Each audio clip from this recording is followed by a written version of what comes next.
Como podrán ver ustedes en el programa, en este acto cumplimos un merecido homenaje, lamentablemente póstumo, para el cineasta y morista de corazón Carlos Freire Valle.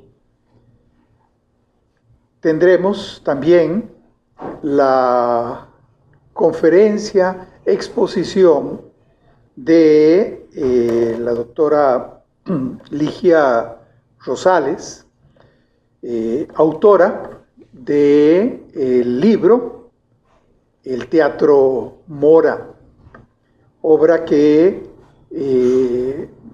es de reciente publicación y que además ha tenido la amabilidad de traer algunos ejemplares para la venta que están por allá en el momento en que, bueno, no en el momento, mejor al final de la actividad, quien quiera adquirirlo están a la disposición.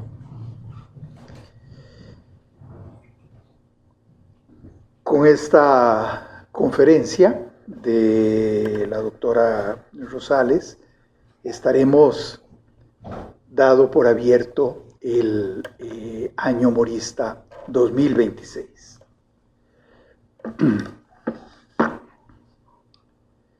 Al inaugurar en este acto las actividades regulares que la Academia Morista Costarricense estará desarrollando durante el presente año, hemos querido incorporar como motivo inspirador el reconocimiento al legado artístico, cultural y educativo del cineasta Carlos Freire Valle, quien contribuyó con su obra a poner al alcance de la ciudadanía medios innovadores para la divulgación y reflexión sobre temas álgidos de nuestra sociedad, así como sobre acontecimientos históricos de trascendencia en la consolidación de nuestra República. Carlos Freire partió hacia otro plano de la existencia el día 10 de diciembre recién pasado. Su legado sigue vivo y palpitante con nosotros. Agradecemos a su hija e hijos, doña Eugenia, don Rodolfo, don Juan Carlos, Freire Campos, el que nos acompañe en esta mañana, y por medio de ustedes hacemos llegar nuestros respetuosos saludos a su señora madre, doña María de los Ángeles, viuda de nuestro homenajeado. La Academia Morista Costarricense ha decidido otorgar la Medalla de Oro 2026 al productor cinematográfico y documentalista de la realidad costarricense, Carlos Freire Valle, la cual será recibida por su hija e hijos. La historia de un país no solo se escribe en libros, también se filma, se registra, se preservan imágenes que atraviesan generaciones. En Costa Rica, uno de los nombres fundamentales en esa tarea de construcción audiovisual de la memoria es Carlos Freire Valle.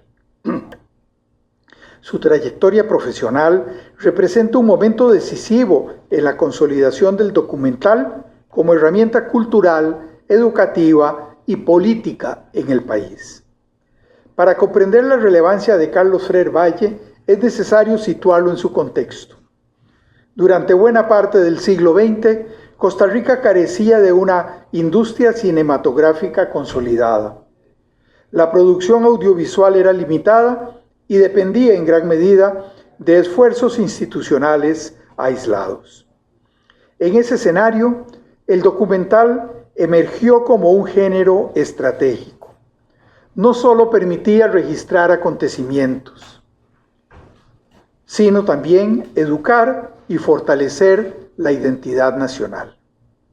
El documental costarricense no nació como entretenimiento comercial, nació como instrumento pedagógico y cultural. Es en ese momento histórico donde Carlos Freire Valle asume un papel pionero.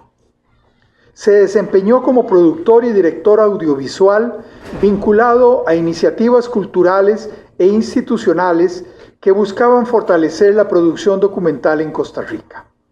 Su trabajo se caracterizó por 3 ejes fundamentales. Perdón, señorita, usted mire el favor. Gracias, perdón.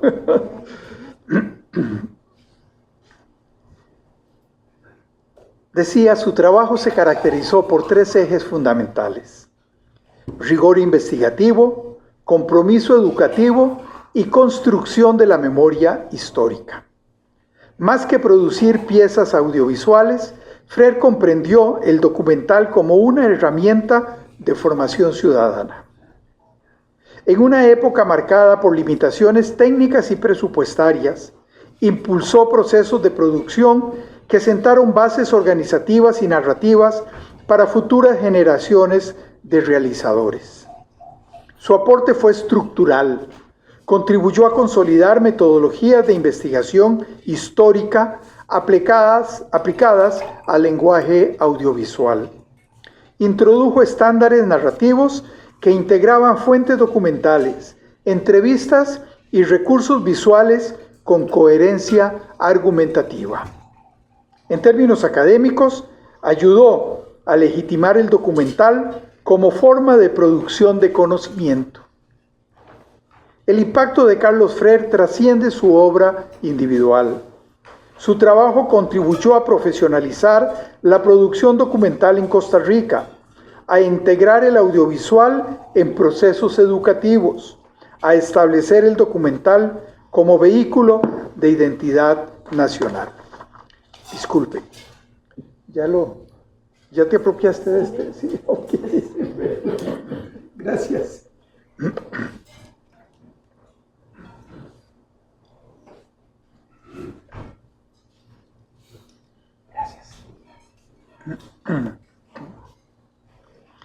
Desde una perspectiva cultural, su labor fortaleció la idea de que la memoria histórica no debía permanecer exclusivamente en archivos escritos. Con ello, el cine documental permitió ampliar el acceso al conocimiento histórico. Carlos Freire comprendió que la imagen tiene un poder singular, no solo informa, emociona, conecta, construye sentido colectivo. En ese sentido, su aporte puede entenderse como una intervención cultural estratégica en la consolidación del imaginario nacional costarricense. Uno de los trabajos más significativos de Carlos Freire fue su documental Gesta del 56, producido en el año 2006. Una teleserie en 8 capítulos que narra y reflexiona sobre la guerra de 1856-1857 contra los filibusteros liderados por William Walker. Este episodio histórico representa uno de los momentos fundacionales de la soberanía costarricense y centroamericana. William Walker encarnaba un proyecto expansionista que pretendía instaurar un régimen esclavista en la región. La campaña nacional, como se ha denominado en Costa Rica, simbolizó la defensa de la autonomía y la identidad nacional. Este documental de Freire Valle aportó en varios niveles. Recontextualizó el conflicto con base en investigación histórica rigurosa. Humanizó la narrativa al destacar el papel del pueblo costarricense. Transformó un acontecimiento de mediados del siglo XIX en experiencia audiovisual contemporánea. Desde una perspectiva académica, la obra no solo divulgó historia, la interpretó. Desde una perspectiva emocional, activó símbolos nacionales profundamente arraigados. El audiovisual permitió que nuevas generaciones visualizaran un momento decisivo de defensa nacional más allá del relato textual tradicional. Así, el documental operó como puente entre pasado y presente. Como bien lo ha señalado el periodista Roberto García, la gesta está escrita, certificada y documentada en la letra insigne de los historiadores centroamericanos. Visto así, nada nuevo hay bajo el sol, se podría creer. salvo un pequeño gran detalle. La hazaña está vívidamente narrada en las imágenes en movimiento. Carlos Freire entendió que la memoria necesita imágenes para permanecer viva. Su aporte al documental costarricense no se limita a una filmografía, representa una visión, que el cine puede educar, que la historia puede emocionar, que la identidad puede construirse también desde la pantalla. Su trabajo demuestra que el documental es un espacio donde convergen historia, pedagogía y cultura. En última instancia, su legado nos recuerda que documentar es un acto de responsabilidad histórica,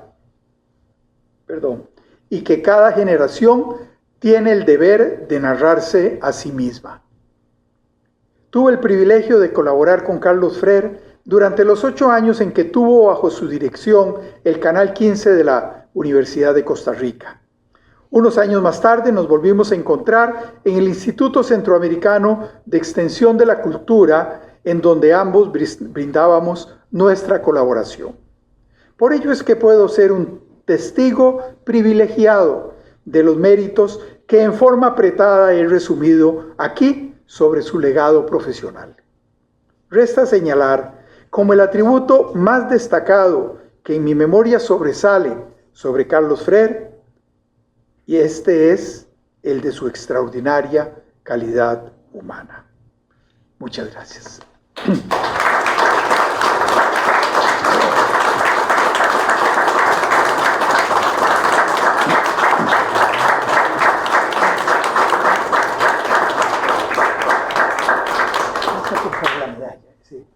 Eso es, sí.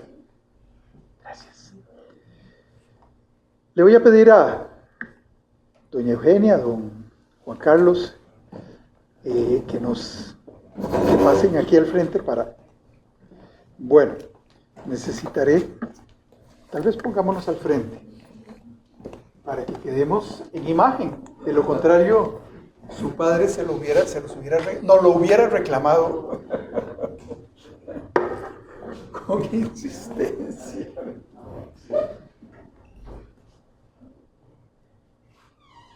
Solo un pollo. Muy bonito.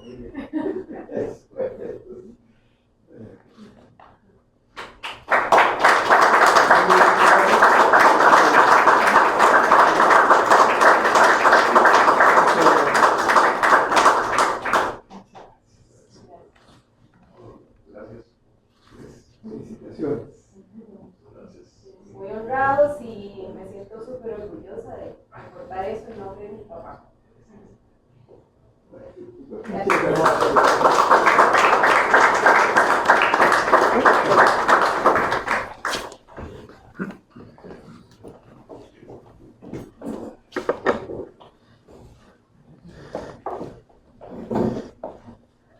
Esto también forma parte.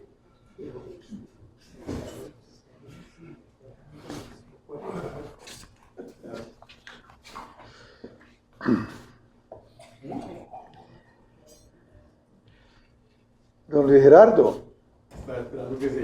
Ya, no, pero acomódese. A ver, esta mesa hay sobrepeso Cartago, ya ustedes balancearía más todavía. Pero... Por favor, adelante. Buenos días.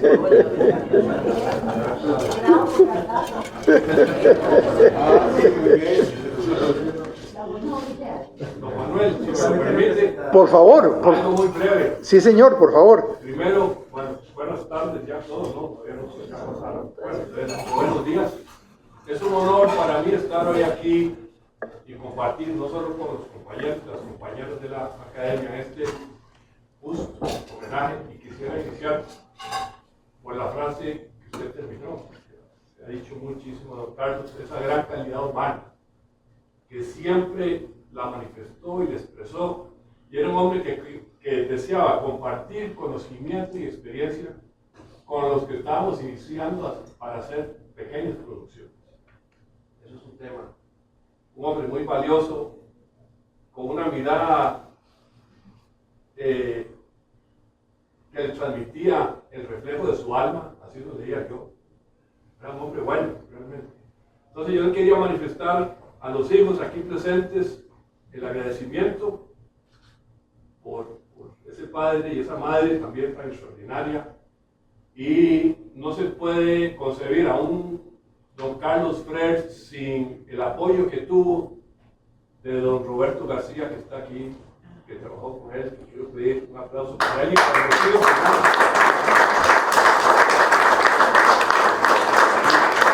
Y la señora Rocío Fernández también. Una breve anécdota.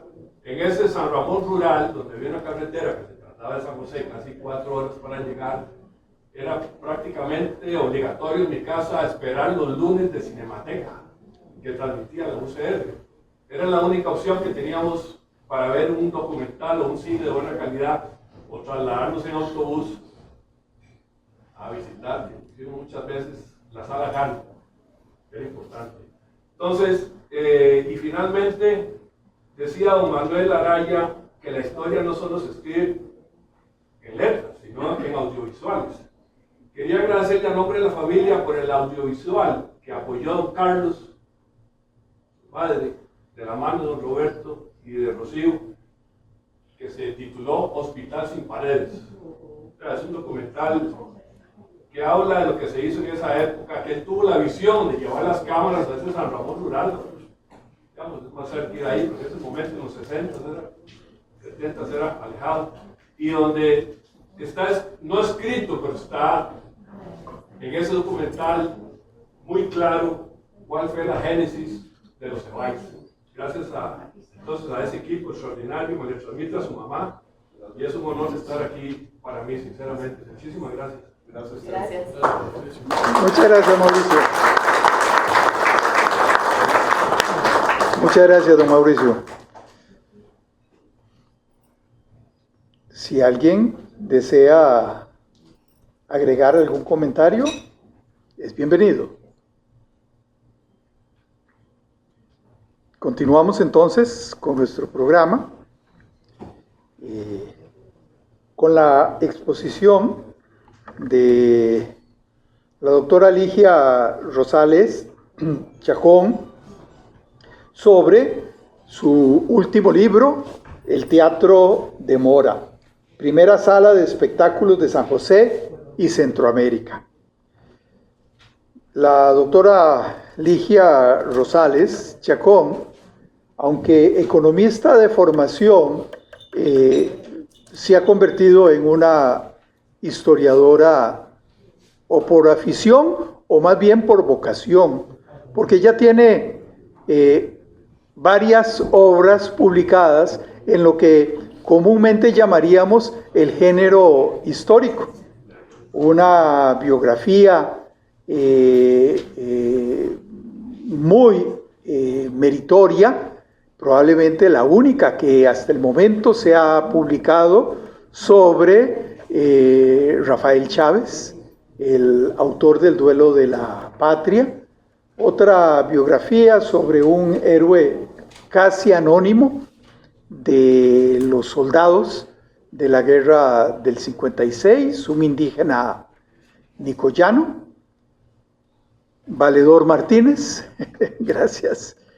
Y ahora nos presenta este libro, que es el resultado de una investigación acuciosísima, no solo en fuentes documentales, sino también, podría decir, en labor de imaginación, reconstrucción de la estructura y del diseño del teatro Mora.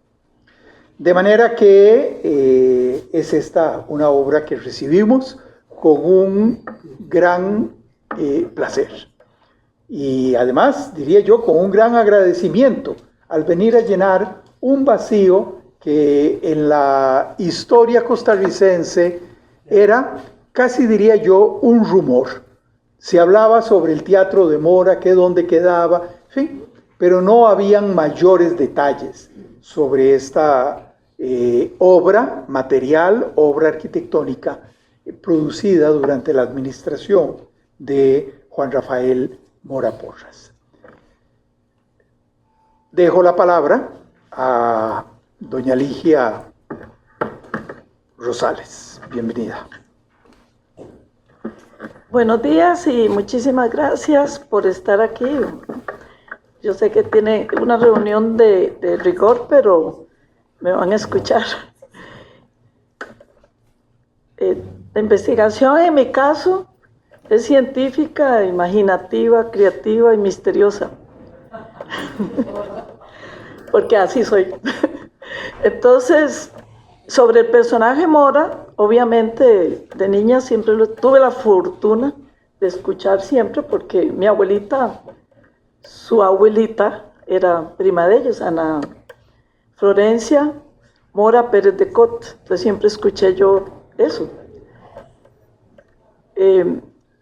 Teniendo condiciones económicas así muy básicas, también tuve suerte, también mi papá me proporcionaba literatura en el campo cultural. Arrastré genealógicamente eso, entonces por eso estoy aquí. Yo creo que ¿qué más quiere uno, verdad? ¿Para qué fortuna? Todas quedaron perdidas. Mientras que los Mora estaban en el centro, pues yo estaba ahí por la línea del tren, ¿verdad? Vea qué bonito escucharlo. Pero sobre el teatro, ¿por qué digo que es misterio? Porque yo no sé por qué. O sea, la investigación ya sabemos, ¿verdad?, que los científicos observan algo por ahí. Gramsci se hizo una pregunta, mira, ¿qué es esto? Porque es que todos los campesinos votan allá por Mussolini, una cosa así. Siempre hay una observación, una inquietud, y tiene que ver con nuestra historia, con nuestros valores, con nuestros traumas incluso, ¿verdad? Ahí es donde es subjetivo, porque en los años 70, Cersósimo, el padre, nos decía que todos los historiadores saben de la objetividad científica. Pues sí, hay una objetividad, pero hay una subjetividad en cuanto yo escojo algo, la mirada que pongo. Pero yo miro algo que existe, ¿verdad? Obviamente, aunque también puede ser imaginación. Hay un principio. Yo no sé por qué yo en el colegio pasaba por la Merced y yo decía, ¿dónde está ese teatro? ¿Y en dónde está ese teatro? Donde hasta ahora empieza a saberse un poquito con este trabajo, que es mi objetivo. La inteligencia artificial antes de salir del libro no sabían nada, ya hablan del libro. Y lo más interesante, que el arquitecto se los va a recalcar más, es que en Alajuela, esa maqueta, estaban un montón de niños y adolescentes encantados que les explicáramos sobre el teatro. Para mí eso es más que éxito, ¿verdad? Entonces yo no sé, a mí siempre me preocupó este teatro. Yo no sé por qué, de dónde vino. Por eso digo que puede ser misterioso, porque casi nadie sabía, menos yo de adolescente. Era una inquietud completa, pasaba por donde. Sabía que quedaba ahí por la Merced, pero no sabía dónde. Entonces, bueno, me doy cuenta que en realidad, por falta de, no solo por falta de investigación, porque ocurrió algo, lo enterraron a este teatro lo enterraron junto con nuestro héroe, donde prometía muchísimo. Imagínense ustedes que aquí prometía, aquí decía Adolfo Marié, pero entre tantas obras interesantes, el Teatro de Mora merecerá siempre el primer lugar, por recordarle a los venideros una época de paz, etc. O sea, prometía, era como la flor en el ojal, algo especial que iba a permanecer, y murió. O sea, cuando alguien dice, vamos a hablar de teatro, y terminan diciendo nada, porque se conocía muy poco, pasan al Teatro Nacional. Una hipótesis es que esta revolución cultural empezó de ahí hasta el Teatro Nacional. No puede ser un pedazo, solo se habla del Teatro Nacional o del Teatro Variedades. Esta gran revolución empezó ahí. Aquí tengo, bueno, además que la investigación aquí no termina, uno sigue. Entonces, uno es vicioso y sigue. Encontré a Roberto Lefranc y dice que las primeras zarzuelas empezaron ahí, y las primeras obras de teatro.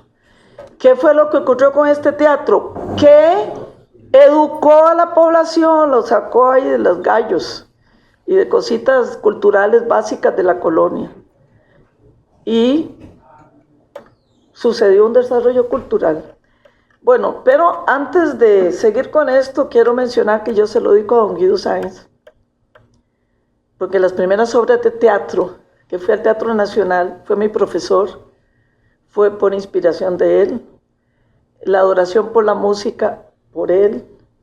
Todos sabemos la gran labor de don Guido, lo conocí personalmente como profesor, alguna vez fui a su casa, y todavía no se dice el gran aporte que hizo con los pianistas, porque los rusos que hoy pues siguen haciendo un semillero de pianistas, entre los cuales uno de mis hijos, pues ahí está también doctorado en eso, fue por gran apoyo de él. Los rusos están aquí y ahorita los pianistas están por todo el mundo, gracias al gran apoyo de don Guido. Yo le tenía mucho cariño, mucho agradecimiento, unas clases magníficas.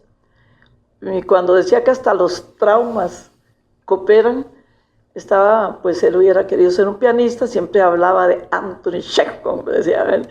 Y bueno, llegó a la hora de apoyar a pianistas. Y bueno, yo he visto crecer a mi hijo con esa formación de los rusos. Y pues mi agradecimiento a don Guido, ¿verdad? Con gusto y cariño pues se lo dediqué a él. Bueno, pues el teatro, lo importante es que yo llamo una joyita inolvidada. Una joyita que es admirable cuando yo empiezo a hablar hace rato a cualquier intelectual. Ay, no sabíamos que existía ese teatro. Y me hizo gracia una entrevista que me hicieron en un periódico. Primero el periodista todo serio, ¿eh? Y saca fotografías. Después saca algo más popular y dice, ay, ¿quién iba a creer que existía ese teatro? Y la doñita se fajó a investigar. Me hizo gracia la forma en que lo hacía, pero la palabra es, ¿quién iba a creer que había este teatro? Nadie sabía de este teatro. Y sobre todo no solo una cosa física ahí, porque tenemos que saber que hay un físico y que hay un actor. Por eso cuando hablamos de antecedentes, de Teatro Cifuentes, bueno, ¿dónde está, verdad? Y don Armando sí me sugirió que necesitábamos de saber lo del terreno, a dónde se hizo eso. Hay que tener un lugar físico. Y por eso uno de los grandes objetivos, bueno, tenemos que hacerlo a capela porque en las imágenes no hubo aquí pantalla, pero hay que jugársela, ¿no? Solo esta imagen, solo una que todos conocen, y un pretil ahí, ¿verdad?, del teatro, y no más. Y eso ha permitido como que se fortalezca el olvido, porque Andrés Fernández, mis respetos, ¿verdad?, que él hace muchos rescates y tampoco, él como arquitecto, tampoco, no repite lo mismo, y todas que hablan, y nada del teatro, ¿verdad? No se conocía nada del teatro, y menos decirlo, bueno, yo lo veo así, un periodo. En los objetivos principales de este trabajo debe ser una reconstrucción arquitectónica para ver cómo era, con descripciones de los viajeros, pero también gente de adentro que supo describir. Entonces Tristán Fernández cuando era jovencito y dice que después del terremoto fue con unos jovencitos por ahí, lo vio las paredes, con pequeñas descripciones, ¿verdad? Tuvo muchas transformaciones y cuando se inaugura, que bueno, hubiéramos deseado tener la pantalla donde dice los palcos y todo lo describe, por ahí pellizcando datos, y bueno, yo sé que las ideas son muy buenas, por eso somos intelectuales, pero yo tengo esta área de reconstruir. Si no hay una fotografía, sí la tengo hasta mis tatarabuelos. La de Valedor Martínez se perdió en la escuela, pues ya, y yo la reconstruí así, busco un artista, y esto es para Ana María. Y la reconstruyo, porque tenemos que tener una visión del asunto, ¿eh? Entonces, por eso, mi arquitecto, Vladimir, que lea también Montessori, de la escuela de nuestros niños, Ya hemos hecho reconstrucciones si están votadas, porque como en Costa Rica pasa esas cosas. Bueno, en este caso fue que, bueno, el incendio también, no, tal incendio, no, el terremoto. No hay incendio, el terremoto, pues, lo aflojó, pero más que eso, pues ya habían otros proyectos, ¿verdad? Entonces, el objetivo era muy concreto para lanzar un material que después empieza a tener retroalimentación. Yo empiezo a trabajar y de una vez doy conferencias, porque uno no se va a retroalimentar solo, ¿eh? Da lo que puede y aparecen cosas. Entonces tiene objetivos claros y ya han aparecido otras cosas. Entonces, lo primero, bueno, ver por qué es sorprendente. Ustedes van a ver aquí la tarjeta. Bueno, hay que trabajar con lo que tenemos. Que a los 17 días de que el presidente toma el poder, ya había plata para construirlo. Hay un vicio de repetir y repetir, porque hay que dedicar mucho, hay que ir a buscar tarjetas. Y bueno, el que nos gusta hacer eso. Tuve que revisar 100 años en los archivos municipales para encontrarme esa tarjeta. Gira el gobierno supremo para que se gire la plata para la construcción. Estamos hablando de los 17 días. Y yo, con el objetivo de ver de qué era el terreno, me doy cuenta que ya estaba en construcción. Digo, este Remigio ahí se hace una hipoteca. Lo que me gusta mucho es eso, así en detalle, ¿verdad? Para llegar a pistas. Digo, usted hizo una hipoteca frente a eso, con el mapa del 51. Y dice, bueno, y al frente, solo cuando había hipotecas uno podía saber los colindantes. Y el Coliseo en construcción. O sea, ya estamos hablando de febrero. Entonces, no, duró un año y siguió. Pues todos repiten que no, que fueron 9 meses, que el 11 de abril, bueno, esas imprecisiones, pero por falta de dedicarse un poco más. A los 17 días, entonces viene, yo quiero coger al presidente y darle un área cultural, rescatar eso. Bueno, ya quieren politizarlo otra vez. Para legitimar, bueno, es mi perspectiva. ¿Qué va a legitimar lo que todavía no estaba hecho? Más bien es construcción. Para mí es construcción. Si alguien empieza con algo, ¿qué va a legitimar? La colonia. No, estaba construyendo. Tuvo una gran visión. Digo, mira, no había nacido Gramsci, el teórico de las superestructuras, y ya él tenía esa idea de educación, cultura, las cosas materiales, o sea, una totalidad. Mi admiración para el presidente, por supuesto, ¿verdad?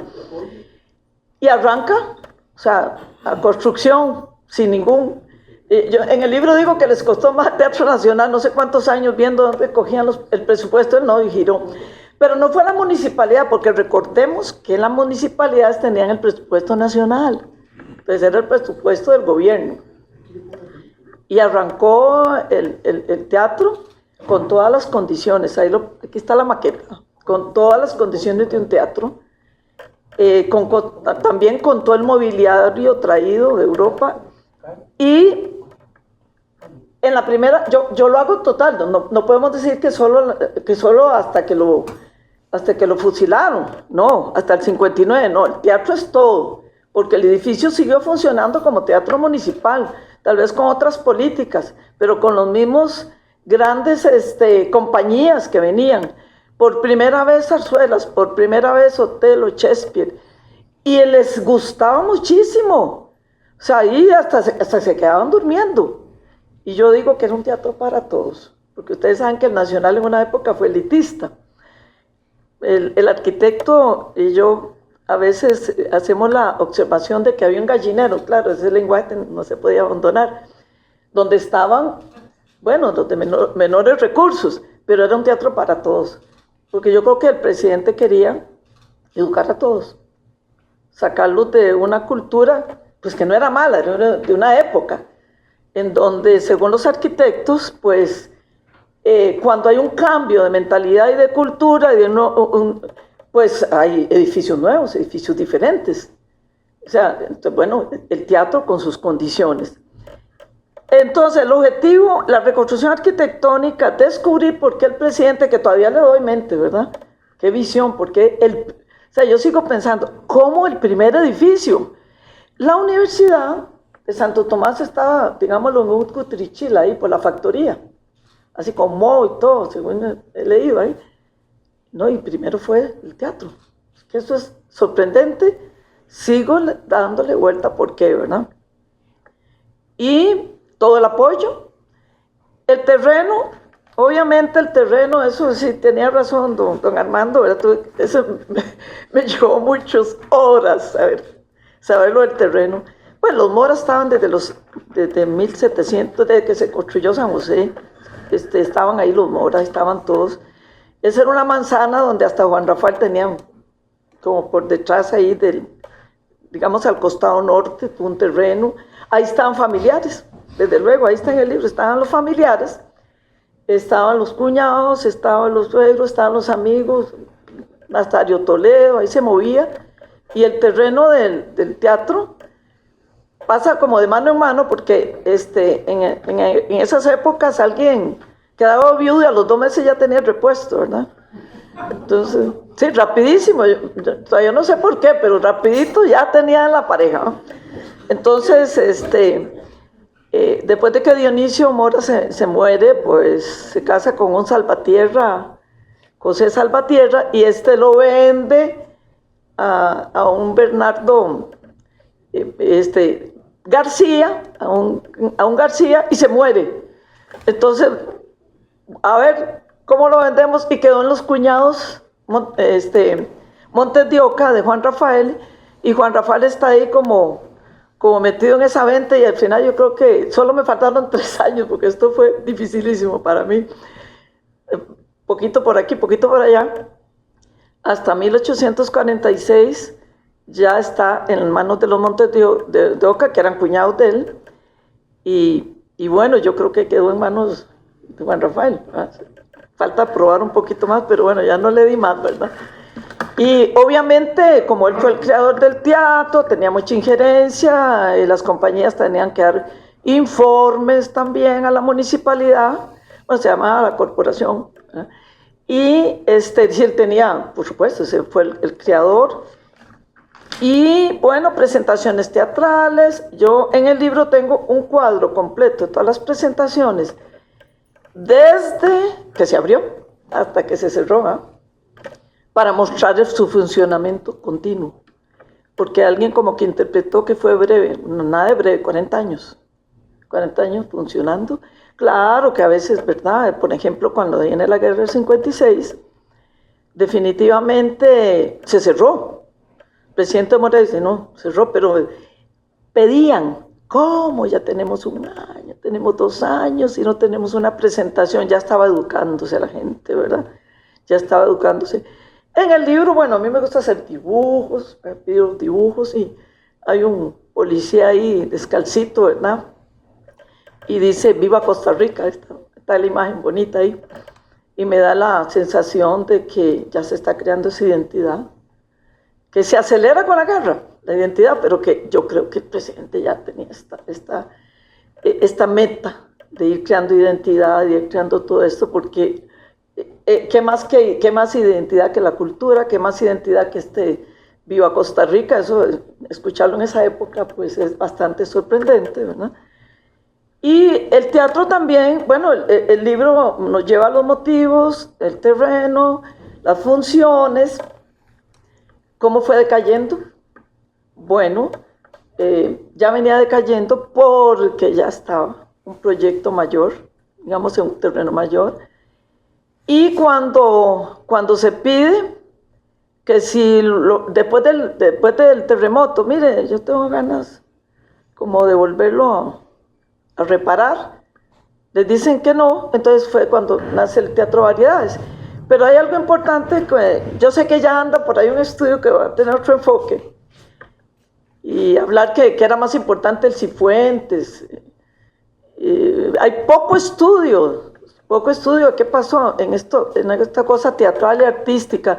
Yo diría que es poco, aunque hay grandes investigadores, dicen que que por la marginalidad Costa Rica no hizo aquellas obras como las hacían en Guatemala, en Nicaragua. Yo creo que falta estudio, por una razón. Bueno, Clotilde de Obregón dice que menciona en Cartago, en las presentaciones, y todos van vinculados con la religión. Y que bueno, que en la plaza, en 1837, se presentaban obras ahí de Villaseñor, que bueno, sí, existe Villaseñor, estaba metido en el gobierno, en la guerra, etcétera, etcétera. Y un tal Cifuentes, que no se sabe el nombre, lo perseguí y no lo encuentro, no existe. Y que a los 100 metros se hizo un mejor galerón y que ahí se presentó Leila Castillo. Esa fue la pista que encontré yo.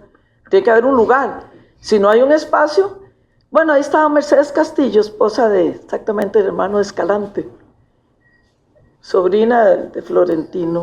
Puede ser que sí, que ahí se hiciera alguna ópera, puede ser que sí. Pero el detalle es que este teatro, el Nacional, son gubernamentales. El mismo Variedades empezó privado. Entonces ese es el mérito también, que es una acción gubernamental. Esa es la diferencia. Entonces, bueno, de ahí todos los demás eran privados. No es que no tenga mérito. Y en Variedades también fue metiendo ya participación del gobierno. Pero estos dos son los teatros. Vea, el primero y el que tenemos hoy, como un todo, gubernamentales, de iniciativa gubernamental. Incluso, bueno, cuando en el Variedades se presentaban también las compañías que ya habían estado en el teatro. Bueno, en mi libro de Chávez yo dije, de hecho, sospecho que Chávez se presentó ahí, ¿verdad? En el Barbero de Sevilla. Yo medio puse, ahora lo comprobé, efectivamente. Con esta investigación ahí se presentó también, por supuesto. Y algo sorprendente, esa sorpresa me encanta, que sean pequeñitas, que ahí presentó un nuevo himno nacional, ahí en el Teatro Mora. No sabemos dónde está, ¿verdad? Pero bueno, son cosillas que me encanta a mí, ¿verdad? Me gusta mucho eso, saber detalles de este tipo sorprendentes. Al final, ya 1888, sí, ya hasta cogen para patinaje, sacan los instrumentos, los tiran por aquí, por allá, porque ya estaba el proyecto del Teatro Nacional, pero creo que este teatro fue maravilloso. Fue un gran impulso cultural. Y una cosa que tenía el presidente, que ya lo sabemos, siempre se hacía llegar de gente preparada. Ahora hay mucha gente preparada, pero escogen a otros, ¿verdad? En ese momento hay que escoger lo mejor. Y voy a hablar un poquito de Alejandro Escalante, que fue el ingeniero. El hermano era el vicepresidente, el bisabuelo era el gobernador. Aquí tengo toda la lista de puestos, todos ellos estaban metidos en la política, el abuelo, el bisabuelo, el tatarabuelo, los hermanos de Alejandro Escalante y una hermana, porque aquí tenemos una cuestión, que dónde cogió el plano, que vino de Perú, el plano. Lo más probable era que el Collado, porque por los viajes eran por el mar, y ahí era un centro cultural. Que vino, que de Perú sí, algunos dicen de Lima, probablemente el Collado, pero sí.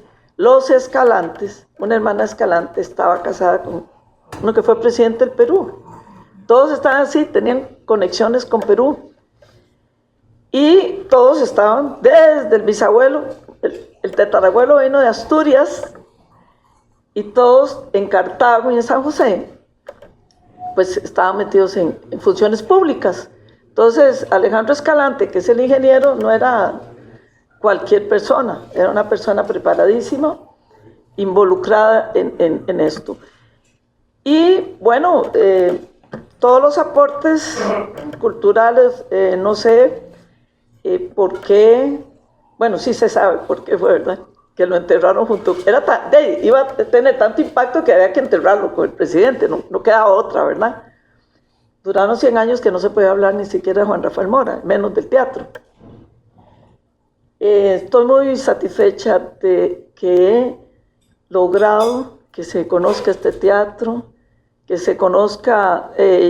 Fumero hace una historia, las presentaciones, pero yo lo hago específico del teatro, las que se presentaron en el Teatro Mora, las que se presentaron en el otro teatro.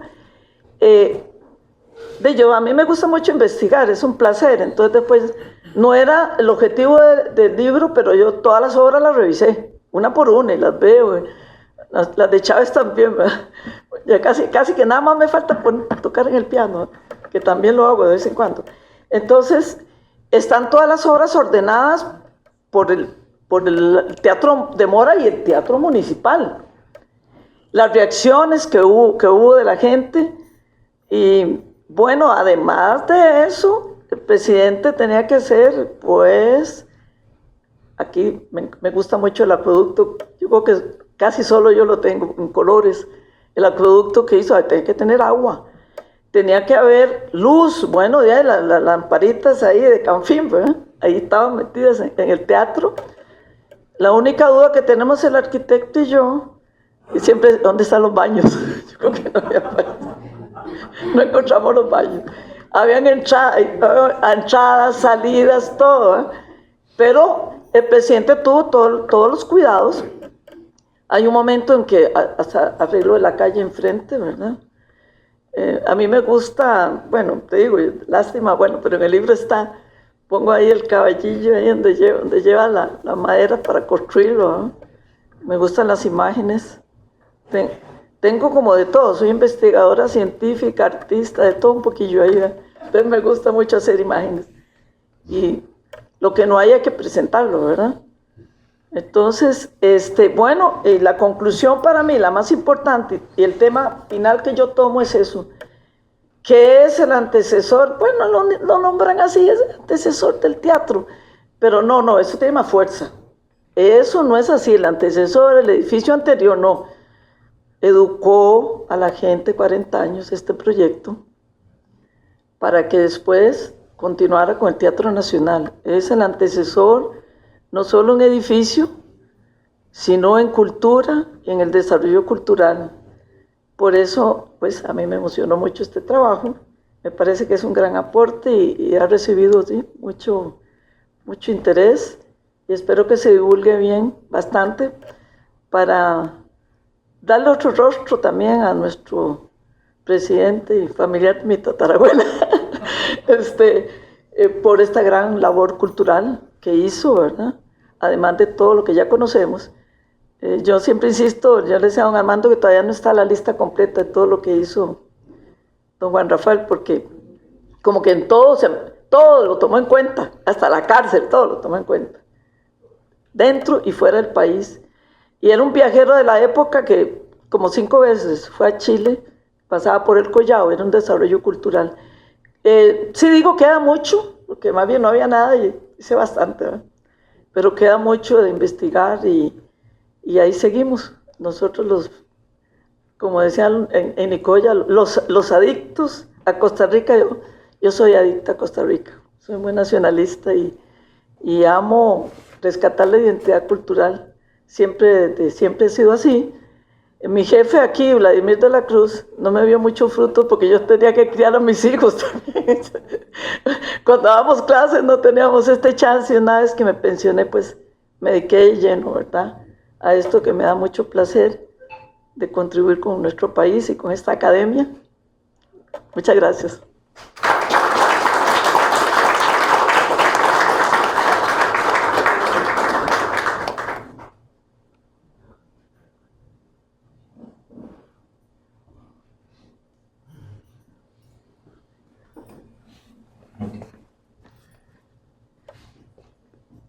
Como complemento a la exposición de doña Ligia, el arquitecto Luis de la O, quien participó también en este proyecto de investigación, nos va a exponer su experiencia.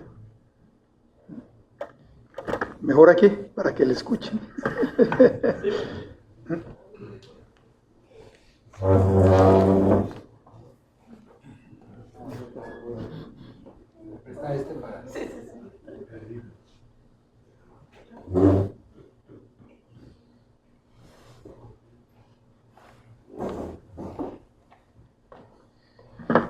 Buenas tardes, me parece que ya.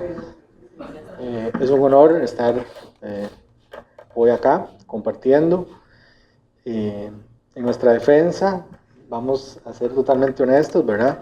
Teníamos la intención de hacer una exposición como tal, con diapositivas. Por un tema ahí de coordinación, pues no fue posible.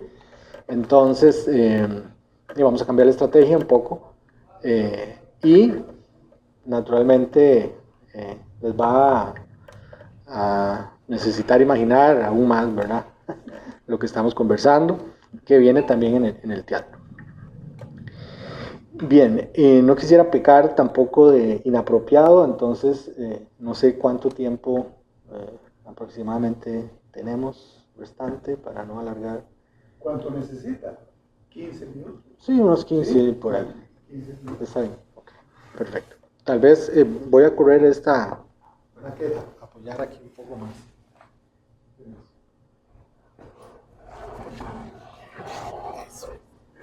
Sea más fácil pues, mencionar.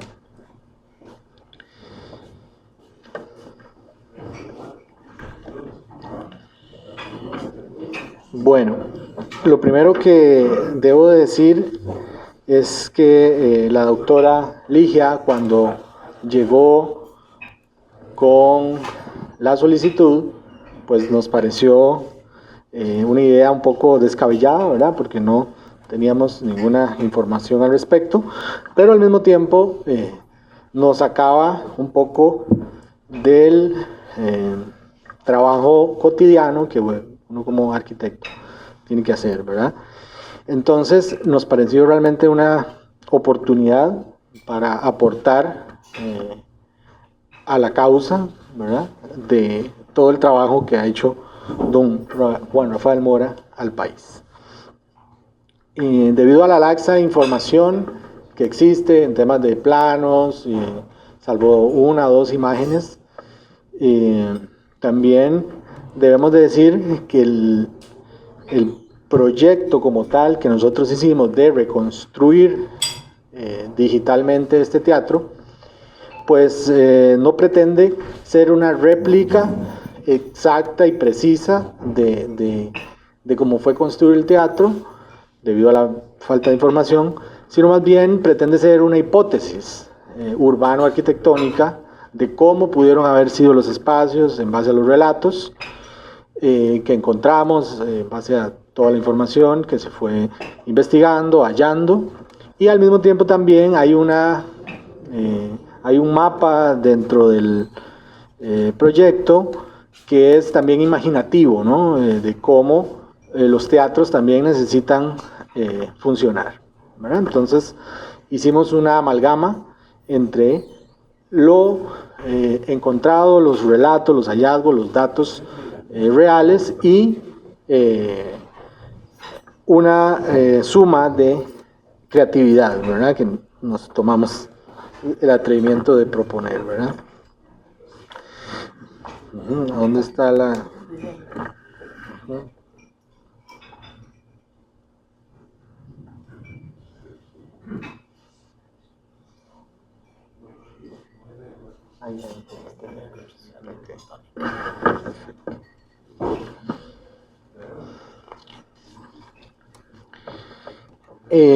Ya como investigación, uno de los primeros datos importantes que encontramos fue en el plano de San José de 1851, que se encuentra en el libro de Historia de la Arquitectura de Costa Rica.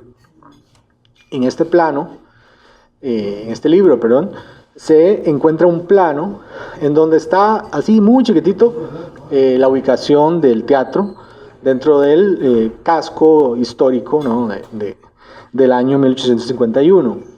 En ese plano, la forma que tiene la huella, ¿no?, es de una forma similar a una iglesia, ¿verdad? Es decir, nos arrojaba un dato que probablemente tenía un tipo de vestíbulo, como toda iglesia, ¿verdad?, para que la gente pudiera acampar, una buena pauta urbana para ese momento, ¿verdad? Entonces ese fue uno de los primeros datos interesantes que encontramos.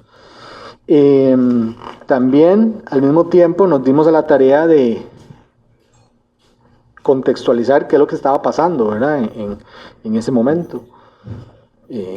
La parte política, social, etcétera, ¿no? Entonces, bueno, evidentemente, como lo comentaba la doctora, el presidente Juan Rafael Mora, a inicios de su mandato, manda, ¿verdad?, a construir este teatro, delega al coronel Alejandro Escalante como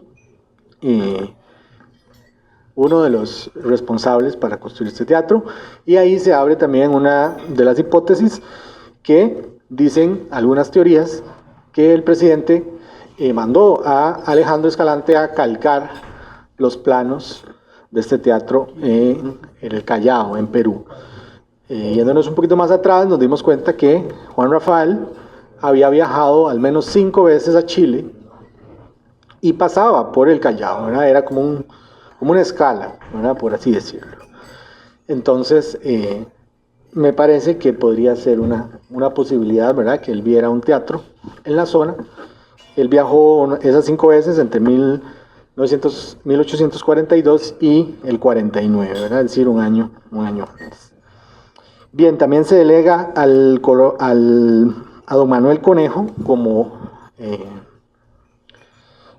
maestro de obras de la construcción, y se dice que pudo haber tardado 9 meses en construirse.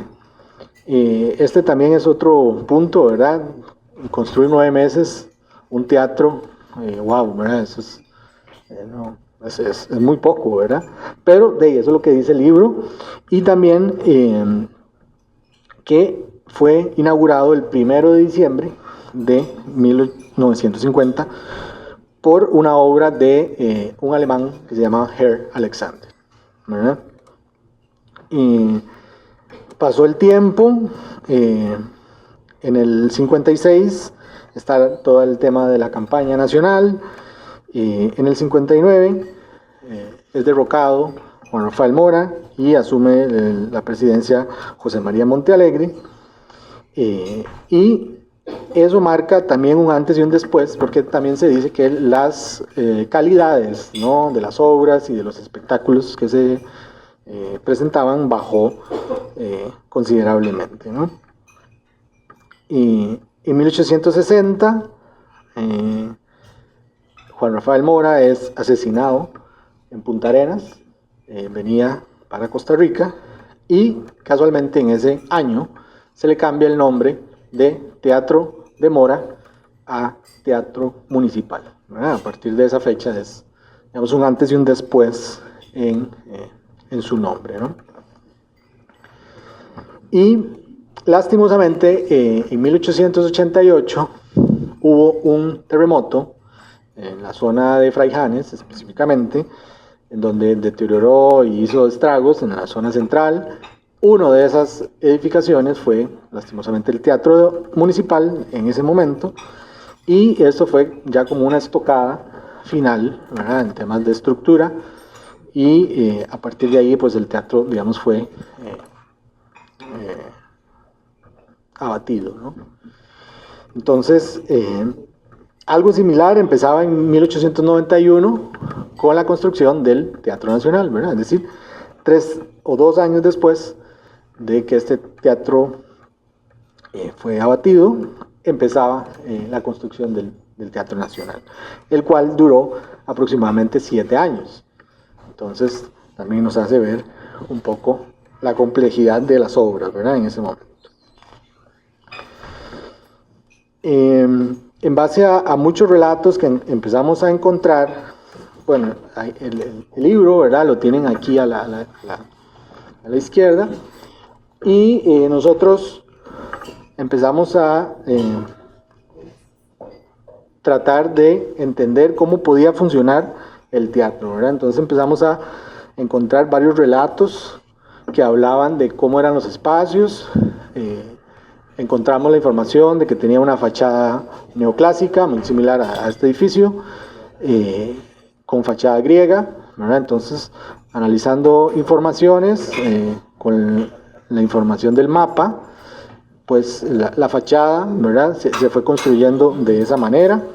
También decía que tenía un gran vestíbulo, que contaba con una cantina, con una refresquería y con una serie de palcos en 2 niveles, los cuales en el primer y segundo nivel eran tipo rejas, ¿no? Tenían unos espacios como con rejas.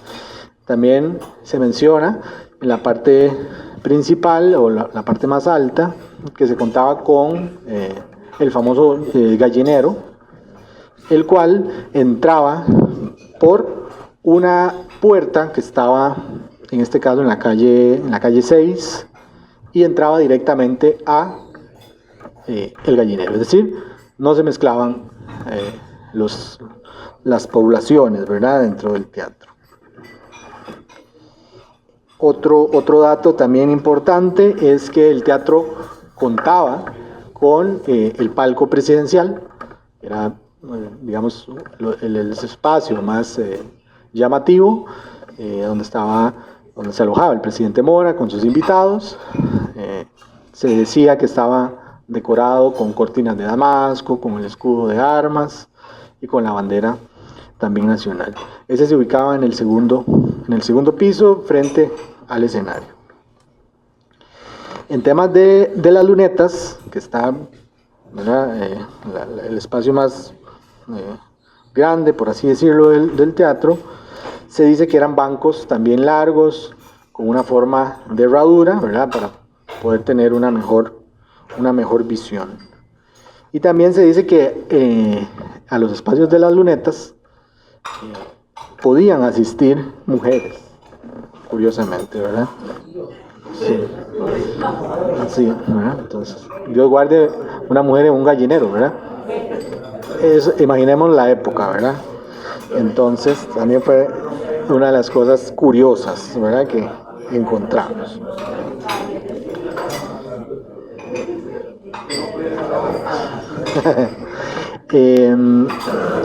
Con la imagen que existe actualmente en internet, ¿verdad?, tratamos de extraer ciertos elementos de composición, de orden, de ritmo, de escala, de jerarquía dentro del espacio, y eso fue el alimento que utilizamos, ¿no?, para, por así decirlo, cocinar nuestra propia receta, y lo ven, digamos, plasmado en este modelo, ¿verdad?, en esta maqueta.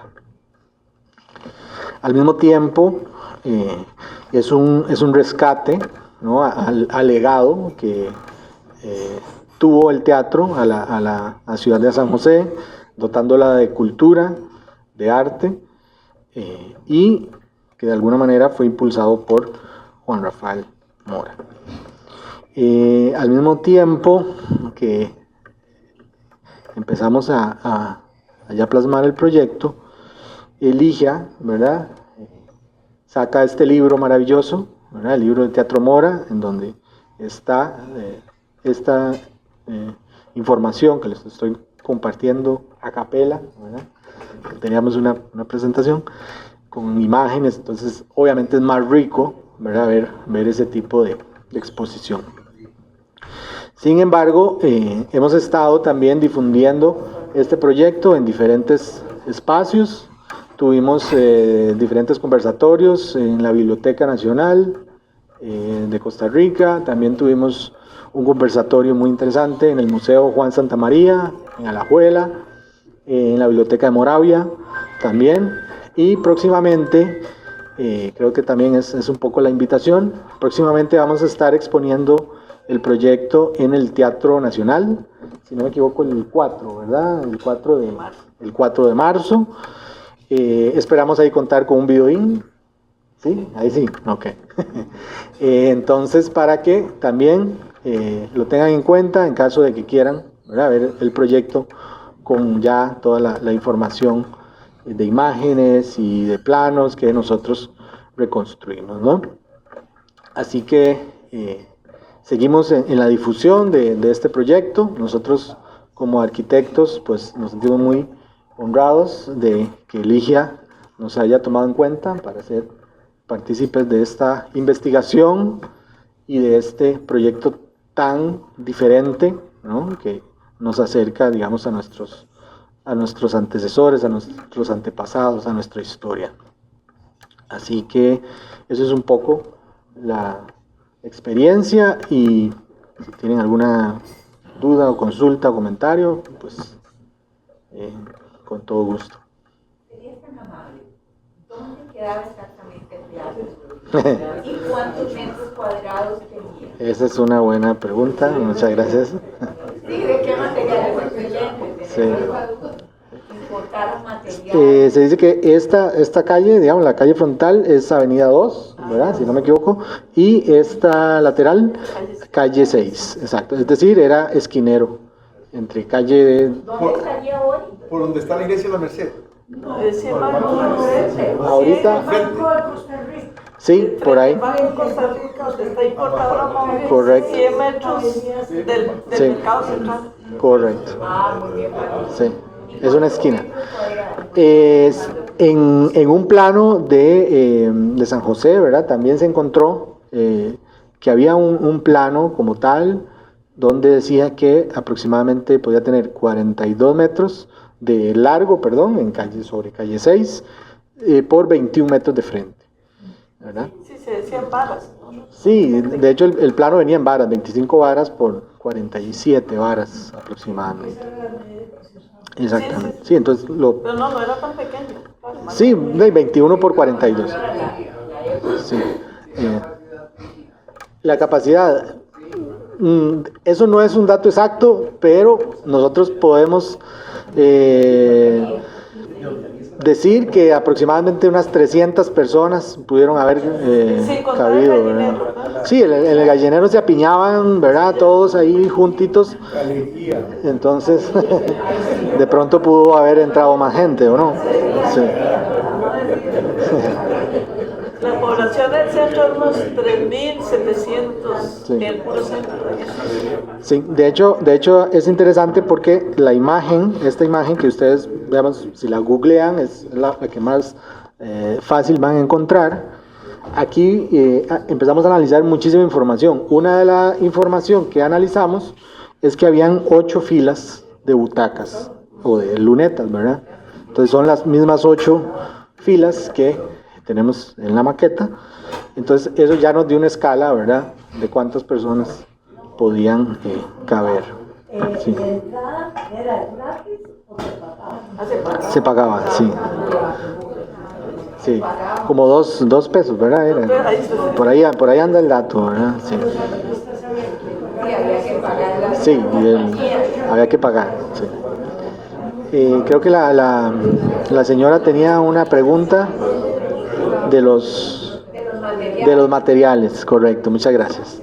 Sí, en archivos se dice que los materiales de construcción que se usaron fue mampostería, es decir, algún tipo de bloque, metal, seguramente para las barras, barandas, y madera, ¿verdad? Seguramente para pisos o algún tipo de artesones, etcétera. Sí, entonces esos son los principales materiales que se usaron. Sí. Mampostería, madera y metal. Ese dato no lo podemos asegurar. Lo que podemos decir es que hay una hipótesis de que Juan Rafael Mora viajó al menos 5 veces a Chile y tenía una escala en Perú, en Callao. De ahí hay otros relatos que cuentan que Juan Rafael Mora le dijo al coronel Alejandro Escalante que viajara al Callao a calcar unos planos, ¿verdad? Entonces, esa información, ¿verdad? Es toda una mística, De ¿verdad? Inglaterra. Sí. El mobiliario y todo de Inglaterra en ese momento, ¿verdad? Sí, muchas gracias, arquitectos. En relación, aprovechando que hay historiadores aquí, que está el ex embajador de Salvador en Costa Rica, yo quería preguntar en relación a la región, ¿verdad? Yo imagino que ya en Guatemala, tener una ciudad de desarrollo más grande, había un teatro, pero en el tiempo, digamos, ese teatro Mora fue segundo en Centroamérica, si sabe, hay información sobre eso. Es que estaba el Teatro Polo en Cartago también. En esa época, ¿no? Apolo. Era el Teatro Apolo, ¿sí? Hasta el momento, que fue el primero en Centroamérica, hasta el momento. Sin otra investigación más. ¿No? Ya fue primero en Centroamérica. Primero en Centroamérica. Sí, al menos en los años. Una pregunta.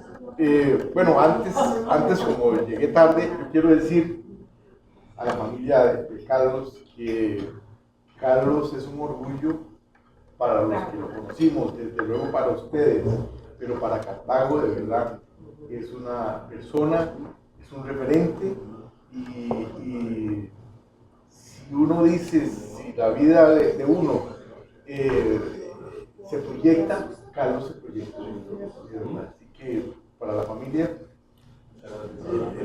también. Dos, yo quería una pregunta, después de eso, que fue lo que me motivó aquí a venir. Vamos a ver, si había un teatro, se había destruido por el terremoto, ¿por qué no construirlo el Teatro Nacional en el mismo lugar? Uno. Dos, el Teatro Nacional lo construyeron los cafetaleros, enemigos de Juan Rafael Mora, desde luego. Entonces, ¿hay alguna relación o fue que es un invento, lo llevaron a otro lado? Digo yo, si hay alguna referencia, ¿por qué no en el mismo lugar? ¿Es por estar en contra de Juanito Mora? Podría ser, porque estaba en contra, pero también donde está ahora el Teatro Nacional era una manzana. Al principio era Sí, una parte. Este era más pequeño, ¿verdad? Vivía José Joaquín Calvo Rosales. Ahí vivían y fue expropiado y se tomó toda la manzana. Yo creo que no puedo ser uno tan extremista. Sí, el teatro había quedado olvidado, pero yo creo que no tiene que ver, como ya por 1887 eran otras políticas y ya incluso habían frutos y era más grande y estaba, no sé, no lo veo así como mucha malicia esto, ¿verdad? Sí, era más estrecho. Y ahí donde está importado Ramón, esos 42, y yo creo que era mejor ubicado, nada más, y un nuevo proyecto, nueva gente. Y eso,